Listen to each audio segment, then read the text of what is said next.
իմ ու Ռուսաստանի նախագահի միջև կուլիսային հանդիպում չի տեղի ունեցել, աշխատանքային ճաշ է տեղի ունեցել եւ մենք ինչպես միշտ ճաշել ենք, զրուցել ենք բարեկամաբար եւ ես ինչպես ասել եմ, այցը շատ հաջող եմ գնահատում, մյուս բոլորը ազատ են իրենց գնահատականների մեջ, ինչ վերաբերվում է տետատետ հանդիպմանը, մենք արդեն պայմանավորվել ենք մեր հետագա հանդիպումների մասին եւ մեր միջոցառումների մասին, բարձր մակարդակով հանդիպում ենք պայմանավորվել, այդ թվում հունիսի երկրորդ կեսին, ինչ վերաբերվում է ընդհանուր բովանդակությանը, ես կարծում եմ, որ նախ այն ինչ որ ես ասել եմ,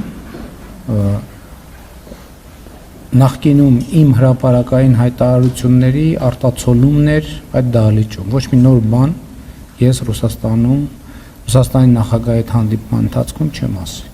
Ավանիշ տեսանյութը եւ բաժանորդագրվիչ նորությունները բաց չթողնելու համար։